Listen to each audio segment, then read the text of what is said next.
अमूची एक लड़की थी जिसकी मृत्यु बहुत पहले हो गई थी, करीबन 1905 या फिर 6 में। क्योंकि पिताजी को जब गोपालाचार्य जी ने इस अमूची के बारे में बताया, तब वहाँ के आसपास के लोगों को इस आत्मा के बारे में कुछ पता नहीं था। वहाँ के लोग यानी कि बोरगुलाई के लोग ये कहते हैं कि अमूची एक लड़की थी जिसको तब बहुत बेरहमी से मार दिया गया था, क्योंकि वो लोगों के घर काम करने के बहाने जाकर खाना खाती थी और इसे वहाँ के लोग चोरी भी मानते थे। इसी कारण उसको मार मार कर उसकी हत्या कर दी थी। गोपालाचार्य जी ने पिताजी को बताया कि उनकी बीवी ने उस भूत को देखा कि उसकी चोटियाँ बहुत लंबी थी और उसने अपना हाथ लंबा कर घर से खाना ले लिया। और यही चीज़ वहाँ के लोग भी कहते हैं कि अमूची एक ऐसी आत्मा है जो समय के हिसाब से अपना रूप बदल सकती है और लोगों को परेशान करती है खाने के लिए। जिस दिन उसे खाना नहीं मिलता तब वो लोगों को बहुत डराती है और कभी कभी इसी डर के कारण लोगों की मृत्यु भी हो जाती है। इसी अमूची से बोरगुलाई के लोग परेशान हो गए थे। बोरगुलाई असम के तिनसुकिया डिस्ट्रिक्ट के अंदर गिरता है और वहाँ पे गोपालाचार्य जी काफ़ी समय से रह रहे थे और उनकी बीवी बचपन से वहाँ पे ही पली बड़ी थी। लेकिन उन्हें अमूची के बारे में कुछ खास पता नहीं था, क्योंकि ये जो भूत है अमूची, ये उसी एरिया में सीमित थी। आइए जानते हैं कि आखिर ये अमूची के कारण आचार्य जी को क्या फेस करना पड़ा।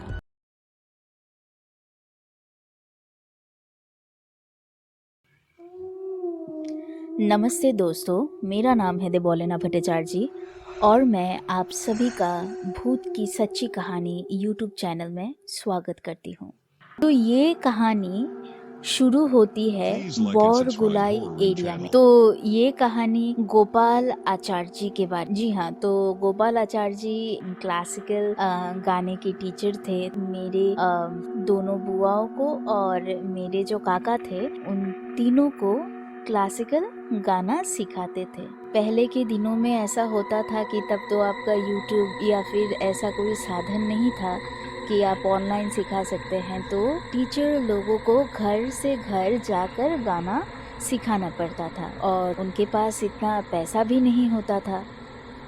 तो गोपाल आचार्य जी ऐसे लोगों के घर जाकर बच्चों को गाना सिखाते थे। तो ये कहानी उन्होंने ही मेरे पिताजी को बताई। तब करीबन 1970s का एरा रहा होगा, तो ये काफ़ी पुराना वक्त था। तब गोपाल आचार्य जी कहते हैं कि एक दिन कुछ ऐसा हुआ कि वो दीमापुर में रहते थे, क्योंकि उन्हें गाना दीमापुर में सिखाना होता था। उनका जो खुद का मकान था वो आपका बोरगुलाई में था और बोरगुलाई में उनकी बीवी और उनके 3 बच्चे रहते थे। तो बोरगुलाई कुछ ऐसा एरिया था जहाँ बहुत ठंड गिरती थी। गर्मी के मौसम में भी आपको ज़्यादा गर्मी नहीं लगती थी और तब की बात है जब आपके पास इतना गाड़ी मोटर ये सब नहीं था, तो इसीलिए पोल्यूशन का भी कोई चांस नहीं था। तो खैर क्या हुआ कि एक दिन जब उन्होंने मछली खरीदा और वो घर गए थे, अपने घर गए थे, उन्होंने बाज़ार से मछली खरीदा। मछली खरीद के वो अपने बीवी को जाकर बोले कि आज ये इसकी सब्ज़ी बना लो तुम। तो बीवी मछली देख के खुश हो गई, क्योंकि इतने दिनों के बाद कुछ अच्छा खाने को मिलेगा बोल के उन्होंने मछलियों को तेल में फ्राई करना शुरू कर दिया। जब उन्होंने तेल में फ्राई करना शुरू किया तभी उन्होंने देखा कि जो किचन रूम में जो खिड़की थी, उस खिड़की से एक हाथ अंदर आया और उनसे मछली मांगने लगा, पर मुंह से कुछ आवाज़ नहीं, बस हाथ से इशारा किया कि उन्हें एक मछली चाहिए। तो पहले तो गोपालाचार्य जी के जो पत्नी थी वो बहुत गुस्सा हो गई लेकिन फिर उन्होंने सोचा कि शायद भूख लगी होगी, दे देती हूँ। तो उन्होंने मछली दे दी। पहला मछली चला गया, फिर थोड़ा देर बाद और एक मछली के लिए हाथ वापस आ गया। ऐसा करते करते करते 5 मछलियाँ उस हाथ ने मांगी और गोपालाचार्य जी के बीवी ने दे भी दी। लेकिन जब 6 नंबर बार वापस वो हाथ आया, तब अब तो मतलब उन्होंने सोचा कि नहीं, ये बहुत ज़्यादा हो गया। अगर मैं सारी मछलियाँ इन लोगों को दान देती फिरूँ तो हम लोग क्या खाएंगे? हमारे पास भी तो खाने को कुछ नहीं है। ये सोचकर उन्होंने बोला कि कुछ मछली नहीं देनी है, इस बार ऐसे ही रहने दो।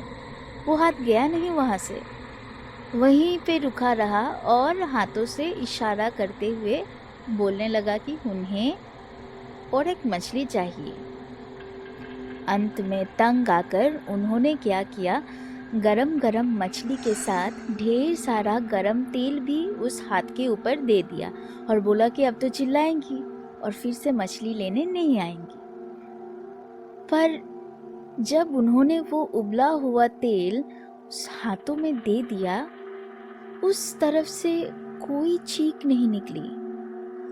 गोपालाचार्य जी की पत्नी तो हैरान रह गई कि अरे, इतना गरम तेल हाथ में लगने के बावजूद मुंह से एक चीख तक नहीं निकली, ये क्या हुआ? लेकिन उस दिन के बाद मछली लेने का सिलसिला कुछ थम सा गया। खैर, गोपालाचार्य जी के बीवी ने सोचा कि बच गए हम लोग, अब तो फिलहाल अब फिर से ये मछली लेने का जो सिलसिला है ये अब चालू नहीं होगा। तो ये करते करते गोपालाचार्य जी को अब वापस दीमापुर लौटना था।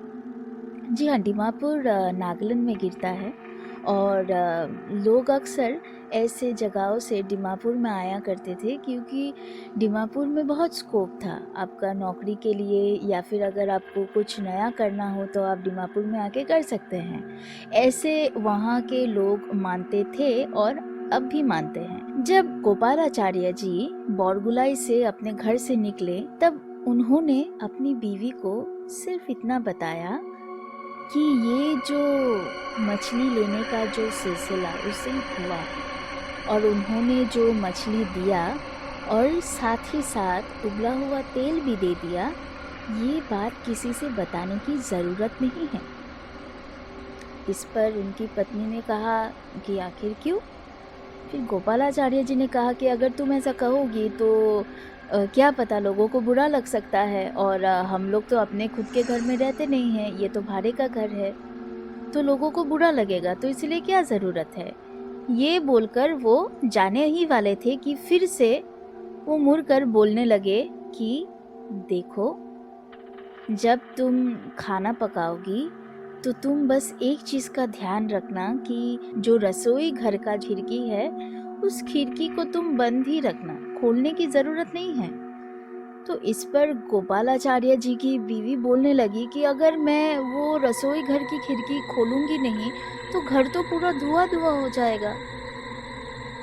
इस पर गोपालाचार्य जी ने फिर से कहा कि कोई बात नहीं है, तुम थोड़ा सा संभाल लेना, देख लेना कि खिड़की खोलने की ज़रूरत नहीं है तुम्हें। वो उनकी पत्नी तो काफ़ी आज्ञाकारी थी, इसीलिए जैसा उन्होंने कहा वैसा उन्होंने किया, मतलब उनकी पत्नी ने किया। उन्होंने वापस वो खिड़की नहीं खोली। दिन बीतता गया और एक दिन फिर से कुछ घटी। उस दिन कुछ ऐसा हुआ कि गोपालाचार्य जी की बीवी, चलिए उनका नाम हम लोग उमा रख देते हैं क्योंकि पापा को उनका नाम याद नहीं है, तो इसलिए हम लोग उनको उमा कह के बुलाते हैं। तो उमा जी उनकी 3 बच्चियों के साथ घर को आ रही थी। जब वो घर में घुसी उन्होंने खाना वाना पका लिया, और ज़्यादा कुछ तो खाना खैर बनाने का था नहीं क्योंकि वो लोग भी बहुत गरीब थे और ज़्यादा और क्या ही बनाना। तब थोड़ा सा चावल थोड़ा सा दाल और एक सब्जी, बस इतना सा ही तो है खाना। उन्होंने बना लिया और उनकी 3 बच्चियां थी। तीनों को खाना खिलाने को वो बैठी ही थी कि एक बहुत बुरी औरत, एकदम मानो बॉडी में कुछ ना हो, शरीर एकदम झुलस गया हो, जितना भी हड्डी है बॉडी में सब दिख रहा हो। इतनी बुरी औरत उनके घर में आई, लेकिन वो घर के अंदर नहीं घुसी, वो बाहर से बुला रही थी, ओ माई कोई है। इस पर उमा जी निकली घर से। उन्होंने पूछा कि क्या हुआ। फिर इस पर वो बूढ़ी औरत बोलने लगी कि क्या मैं तुमसे कुछ मांग सकती हूँ। गोपालाचार्य जी की बीवी ने कहा कि हाँ ठीक है, आप बताइए क्या चाहिए आपको। तो इस पर वो बूढ़ी औरत बोलने लगी कि तुम्हारे घर पे मछली है ना, मुझको दो ना। फिर उमा जी ने कहा आज तो हम लोगों ने मछली लिया नहीं। फिर वो बूढ़ी औरत बोलने लगी क्यों झूठ बोल रही हो, मैंने तो देखा कि तुमने वो बड़ा बड़ा मछली लिया, क्यों झूठ बोल रही हो, एक मछली दो ना मुझे। ये सुनकर गोपालाचार्य की पत्नी यानी कि उमा जी थोड़ी परेशान हो गई कि आखिर उनको कैसे पता चला। इस परेशानी को सुलझाने के लिए उन्होंने उस बूढ़ी औरत से पूछ ही लिया कि माँ आपको कैसे पता चला कि आज हम लोगों ने मछली लिया है। तो फिर वो बूढ़ी औरत बोलने लगी कि जब तुम मछली लेकर घर में घुस रही थी तभी मैंने देख लिया था कि तुम्हारे हाथ में मछली है। उमा जी को कुछ ज़्यादा समझ में नहीं आया उस बूढ़ी औरत की बात। तो उन्होंने कहा कि देखिए मैंने तो आज बनाया नहीं है और मछली तो हम लोगों ने खरीदा नहीं, वो मेरा जो भाई है ना उसने खरीद के दिया था, ये आधा किलो मछली। अगर आपको चाहिए तो आपको तो थोड़ा सा बैठना पड़ेगा, क्योंकि अभी अगर मैं नहीं पकाऊंगी तो मैं आपको दूंगी कैसे। इस पर वो बूढ़ी औरत बोलने लगी कि अरे नहीं तुम दे दो, मैं उसको आग में जलाकर खा लूँगी, बहुत अच्छा लगेगा। उमा जी को थोड़ा सा हैरान हुआ, पर फिर वो बोलने लगी कि क्या पता शायद बूढ़े लोग हैं, इनको बहुत कुछ आता होगा या फिर कुछ नया बनाने को सोच रही होगी, इसलिए उन्हें मछली चाहिए। तो उन्होंने उमा जी ने उनको एक मछली दे दी। वो बूढ़ी औरत वहां से चली गई। पर उमा जी सोचने लगी तब कि जब मैं मछली लेके घर में घुस रही थी तब तो आसपास कोई नहीं था, तो ये कब मुझे देखे कि मैं मछली लेके घर में घुस रही थी। वो थोड़ी सी सोच में पड़ गई। ये सोचते सोचते उनकी जो छोटी बेटी थी वो बोलने लगी कि उसे भूख लगी है। तो फिर माँ और 3 बेटियां खाने को बैठ गए। बस बैठे ही थे कि दरवाजे में फिर से खटखटाने की आवाज़ हुई। इस पर उमा जी वहाँ से चिल्लाकर बोली कौन है। तो फिर से वही बूढ़ी औरत बोलने लगी कि माई मैं तुमसे कुछ मांगना चाहती हूँ, दोगी क्या। इस बार उमा जी को थोड़ा सा गुस्सा आया, क्योंकि अब वो सोचने लगी हाय राम, मेरे खुद के घर में ही खाना नहीं है और ऊपर से ये आ गई फिर से, क्या दूंगी मैं, अब तो कुछ नहीं है मेरे पास। ये सोच ही रही थी कि उन्होंने बोला कि थोड़ा रुकिए आप, हम लोग खाने बैठे हैं, बस 2-3 मिनट रुकिए, खाने के बाद मैं उठ के आके आपको सब कुछ देती हूँ। ये सुनने के बाद उस बूढ़ी औरत ने कहा कि उन्हें कुछ नहीं चाहिए, बस थोड़ा सा नमक और 2-3 मर्चा चाहिए। ये सुनते ही उमा जी ने फिर से कहा कि आपको थोड़ा सा बैठना पड़ेगा, क्योंकि हम लोग अभी खाने के लिए बैठे हैं और अभी अगर उठ गए तो फिर से हाथ मुंह धो के आपको देना पड़ेगा, आप थोड़ा सा रुक जाइए।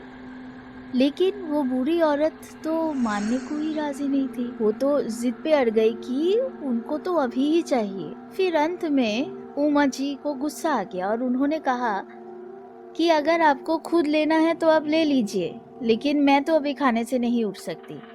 ये सुनने के साथ ही साथ उस बूढ़ी औरत ने उमा जी को कहा कि तुमको कोई दिक्कत नहीं है तो, कि मैं अगर ले लूँ यहाँ से? उमा जी ने कहा हाँ हाँ आप ले लीजिए, मुझे कोई दुविधा नहीं होगी।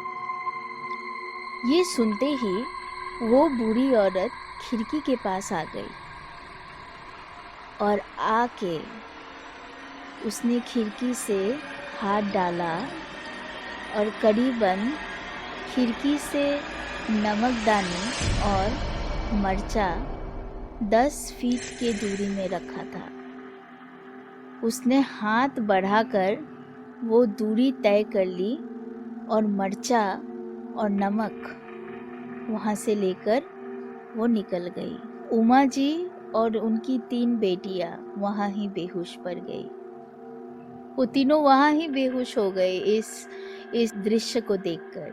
उन्हें कुछ समझ में नहीं आया तब कि आखिर ये चीज था क्या। जब उनकी आँख खुली तो अगले दिन के सुबह 7 बज रहे थे और बाहर से एक लड़का आके चिल्ला रहा था और पूछ रहा था कि आखिर क्या हुआ आज, कि कोई नहीं उठा, हर कोई ठीक तो है। जब उमा जी उठी तब उन्होंने देखा कि उनके घर में जितनी भी मछलियाँ थी सब गायब थी, कुछ भी खाने को नहीं था। ये सब बातें जब उन्होंने उस लड़के को बताई जिसका नाम राहुल था, तब राहुल ने कहा कि यहाँ पे अमूची बोल के एक साया रहती है। जी हाँ, अमूची, जिसका मतलब जो मांस, मछली और ऐसी जितनी भी सारी चीज़ें हैं वो सब खा जाती है, लेकिन आज तक उसने किसी को मारा नहीं। लेकिन अगर अमूची को खाना नहीं मिलता है तो वो घर के सदस्य को उठाकर ले जाती है। ये सुनते ही उमा जी को बहुत डर लग गया और उन्होंने कहा कि आखिर आज रात क्या होगा, क्योंकि अभी तो उनके पास मछली भी नहीं है उस अमूची को देने के लिए। आज रात अगर अमूची वापस आई तो वो उस अमूची को कैसे भगाएंगी। और हाँ, और एक बात, राहुल ने ये भी कहा था कि अगर आप एक बार अमूची को खाना देने के बाद अगली बार मना कर देते हैं तब ही जाके आपके जीवन में दुविधा शुरू हो जाएगी। ये सुनते उमा जी को और डर लगने लगा, लेकिन किस्मत का खेल देखिए, उसी शाम को आचार्य जी बाबू वहाँ पे जाके पहुँच गए। बोरगुलाय पहुँचने के बाद उनको उमा जी ने सब सच बताया कि कैसे करके वो अमूची ने उनका सारा खाना खा लिया और कैसे करके वो लंबा हाथ बढ़ा के उसने नमक और मर्चा ले लिया। तो दोस्तों, ये कहानी थी अमूची की, जिसको बोरगुलाय के लोग भूत पिचास आदि को एक साथ जोड़ के कहते हैं।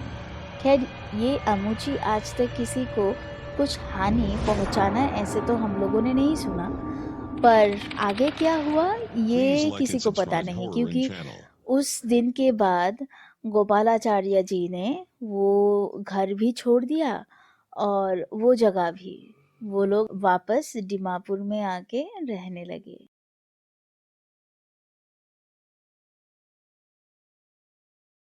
दोस्तों, अगर आपको ये कहानी पसंद आई तो आप हमें कमेंट सेक्शन में लिखिएगा ज़रूर। अगर आपको लगा कि हमें कुछ इम्प्रूवमेंट करना है, ये भी आप लिखिएगा। जैसा भी लगे कहानी लिखिएगा ज़रूर हमें। और हाँ, अगर आप हमें मेल करना चाहते हैं तो हमें आप लिख सकते हैं www.bhootkisachchikahani.com पर। BHOOT भूत KI सच्ची SACCHI सच्ची कहानी KAHAANI.com पर, या फिर आप हमें DM भी कर सकते हैं इंस्टाग्राम में। हमारा इंस्टाग्राम हैंडल है भूत की सच्ची कहानी और इन सब का लिंक मैं डिस्क्रिप्शन में दे दूंगी। आप हमारे इस चैनल को आगे बढ़ाने के लिए लाइक और सब्सक्राइब ज़रूर कीजिएगा। Thank you. अमूची एक लड़की थी जिसकी मृत्यु बहुत पहले हो गई थी, करीबन 1905 या फिर 6 में, क्योंकि पिताजी को जब गोपालाचार्य जी ने इस अमूची के बारे में बताया तब वहाँ के आसपास के लोगों को इस आत्मा के बारे में कुछ पता नहीं था। वहाँ के लोग यानी कि बोरगुलाई के लोग ये कहते हैं कि अमूची एक लड़की थी जिसको तब बहुत बेरहमी से मार दिया गया था, क्योंकि वो लोगों के घर काम करने के बहाने जाकर खाना खाती थी और इसे वहाँ के लोग चोरी भी मानते थे। इसी कारण उसको मार मार कर उसकी हत्या कर दी थी।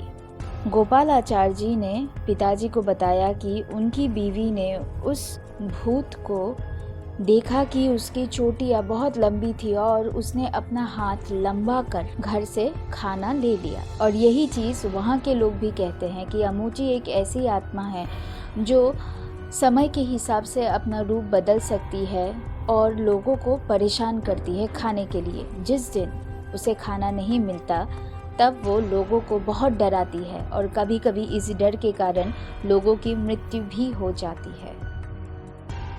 इसी अमूची से बोरगुलाई के लोग परेशान हो गए थे। बोरगुलाई असम के तिनसुकिया डिस्ट्रिक्ट के अंदर गिरता है और वहाँ पे गोपालाचार्य जी काफ़ी समय से रह रहे थे और उनकी बीवी बचपन से वहाँ पे ही पली बड़ी थी, लेकिन उन्हें अमूची के बारे में कुछ खास पता नहीं था, क्योंकि ये जो भूत है अमूची ये उसी एरिया में सीमित थी। आइए जानते हैं कि आखिर ये अमूची के कारण आचार्य जी को क्या फेस करना पड़ा।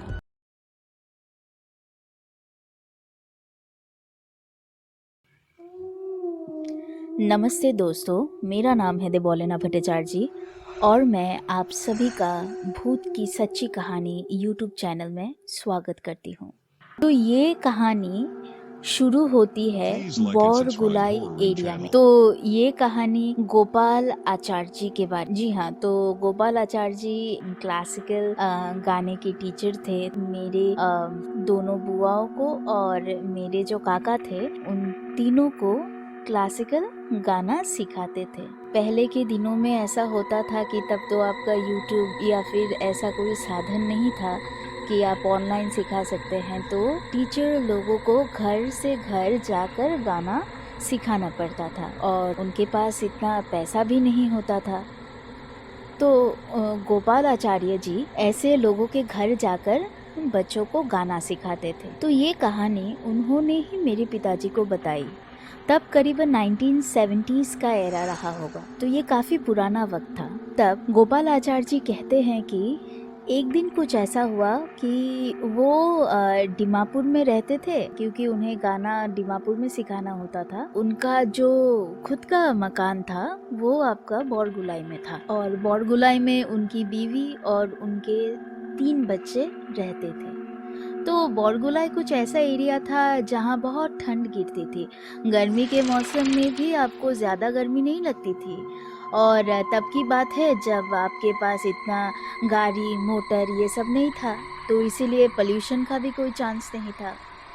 तो खैर क्या हुआ कि एक दिन जब उन्होंने मछली खरीदा और वो घर गए थे, अपने घर गए थे, उन्होंने बाज़ार से मछली खरीदा। मछली खरीद के वो अपने बीवी को जाकर बोले कि आज ये इसकी सब्ज़ी बना लो तुम।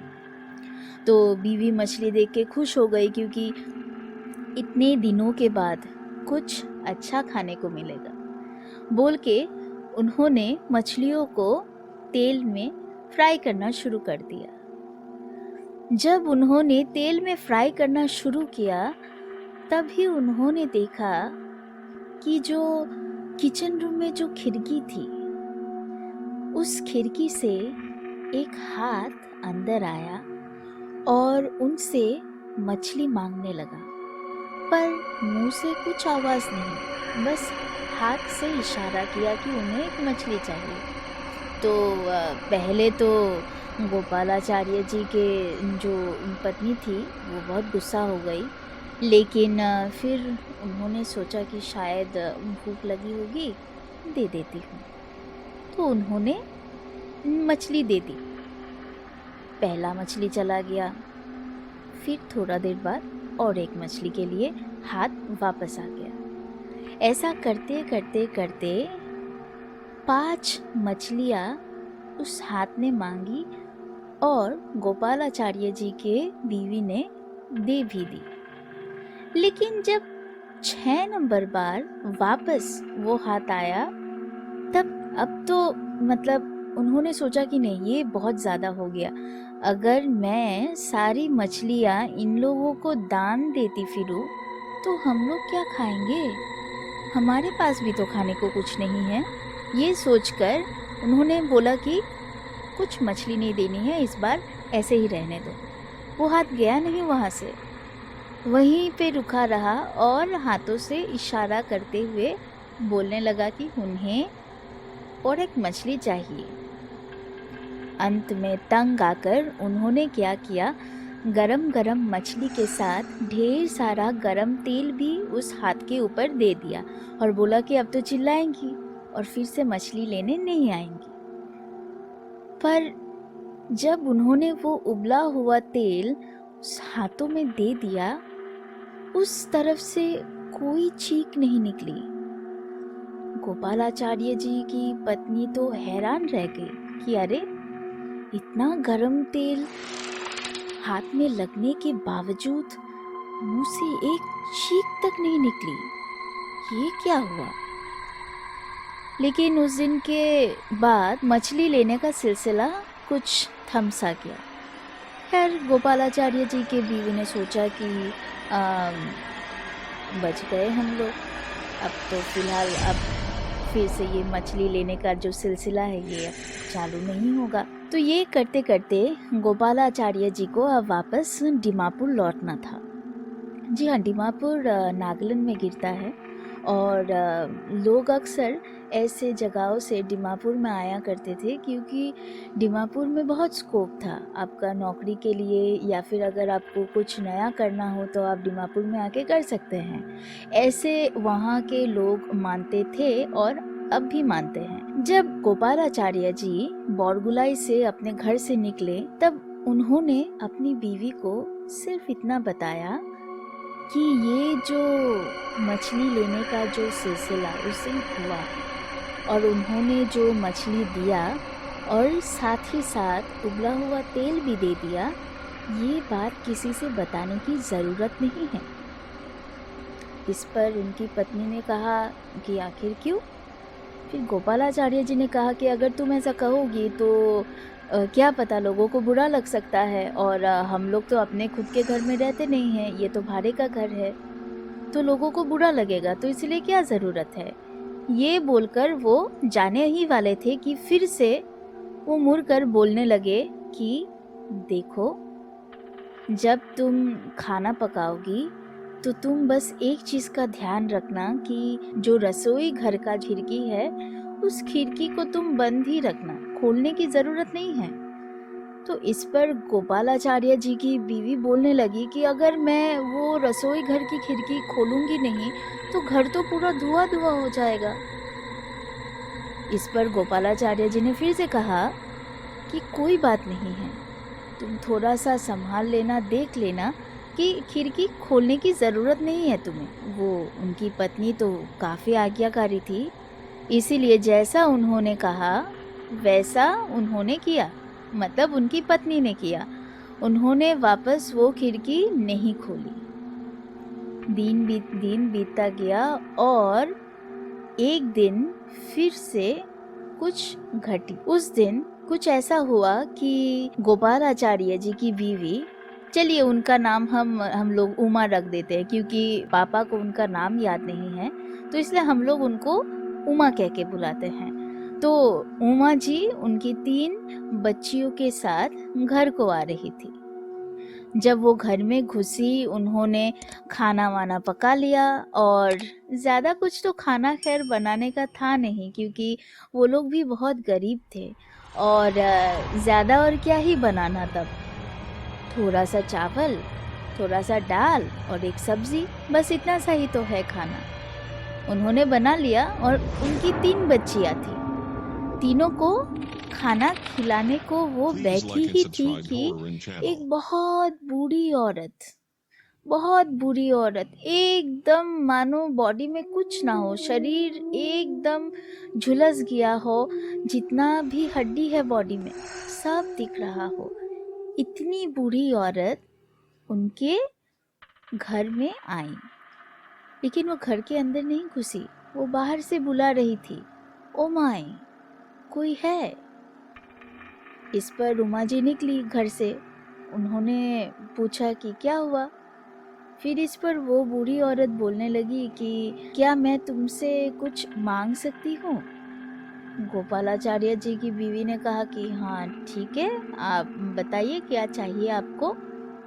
तो इस पर वो बूढ़ी औरत बोलने लगी कि तुम्हारे घर पे मछली है ना, मुझको दो ना। फिर उमा जी ने कहा आज तो हम लोगों ने मछली लिया नहीं।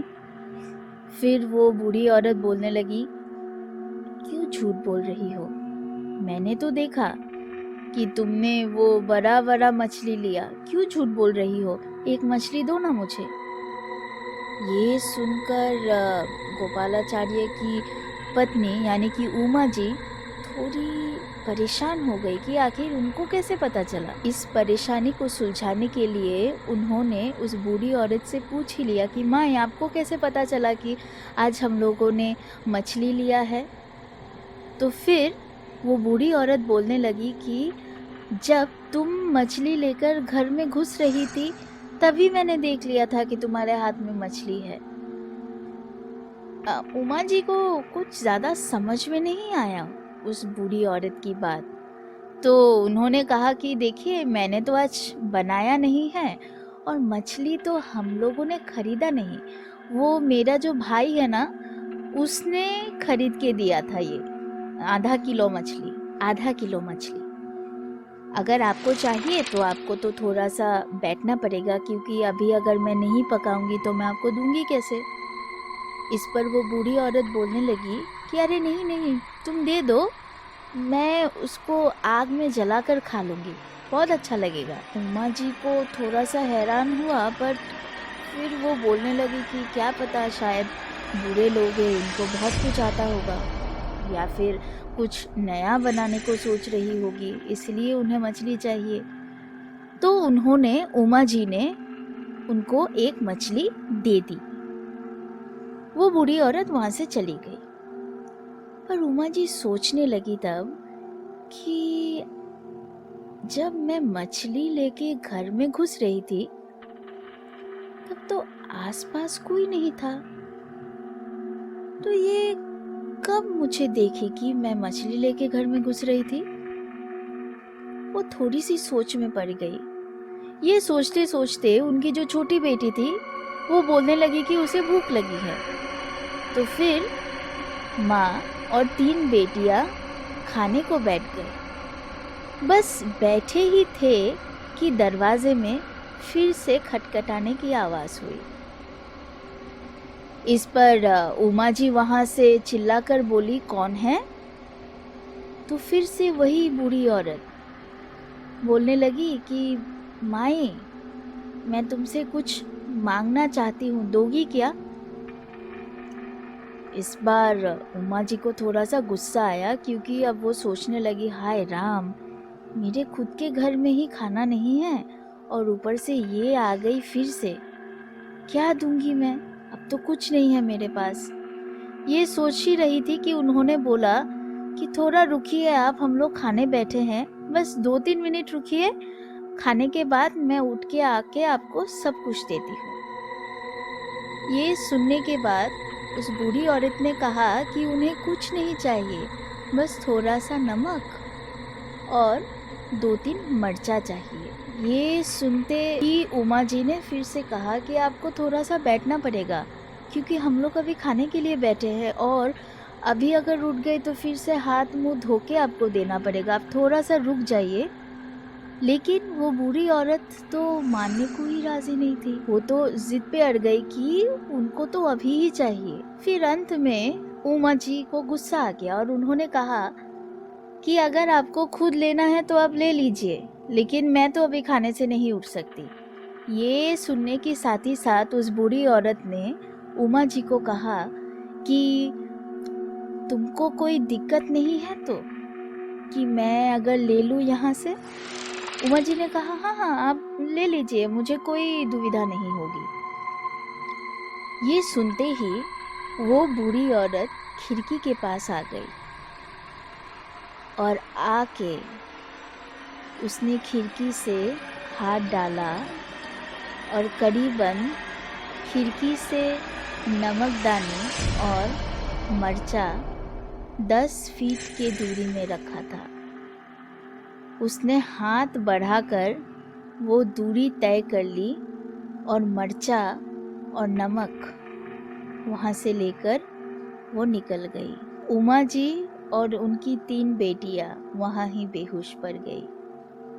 वो तीनों वहाँ ही बेहोश हो गए इस दृश्य को देखकर। उन्हें कुछ समझ में नहीं आया तब कि आखिर ये चीज था क्या। जब उनकी आँख खुली तो अगले दिन के सुबह 7 बज रहे थे और बाहर से एक लड़का आके चिल्ला रहा था और पूछ रहा था कि आखिर क्या हुआ आज, कि कोई नहीं उठा, हर कोई ठीक तो है। जब उमा जी उठी तब उन्होंने देखा कि उनके घर में जितनी भी मछलियाँ थी सब गायब थी, कुछ भी खाने को नहीं था। ये सब बातें जब उन्होंने उस लड़के को बताई जिसका नाम राहुल था, तब राहुल ने कहा कि यहाँ पे अमूची बोल के एक साया रहती है। जी हाँ, अमूची, जिसका मतलब जो मांस, मछली और ऐसी जितनी भी सारी चीज़ें हैं वो सब खा जाती है, लेकिन आज तक उसने किसी को मारा नहीं। लेकिन अगर अमूची को खाना नहीं मिलता है तो वो घर के सदस्य को उठाकर ले जाती है। ये सुनते ही उमा जी को बहुत डर लग गया और उन्होंने कहा कि आखिर आज रात क्या होगा, क्योंकि अभी तो उनके पास मछली भी नहीं है उस अमूची को देने के लिए। आज रात अगर अमूची वापस आई तो वो उस अमूची को कैसे भगाएंगी। और हाँ, और एक बात, राहुल ने ये भी कहा था कि अगर आप एक बार अमूची को खाना देने के बाद अगली बार मना कर देते हैं तब ही जाके आपके जीवन में दुविधा शुरू हो जाएगी। ये सुनते उमा जी को और डर लगने लगा, लेकिन किस्मत का खेल देखिए, उसी शाम को आचार्य जी बाबू वहाँ पे जाके पहुँच गए।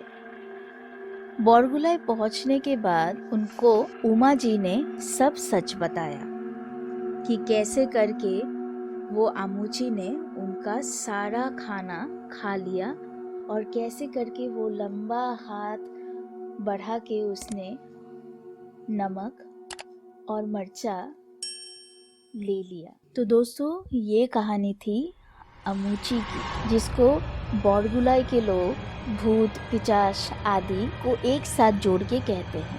खैर, ये अमूची आज तक किसी को कुछ हानि पहुंचाना ऐसे तो हम लोगों ने नहीं सुना, पर आगे क्या हुआ ये किसी को पता नहीं, क्योंकि उस दिन के बाद गोपालाचार्य जी ने वो घर भी छोड़ दिया और वो जगह भी, वो लोग वापस दीमापुर में आके रहने लगे।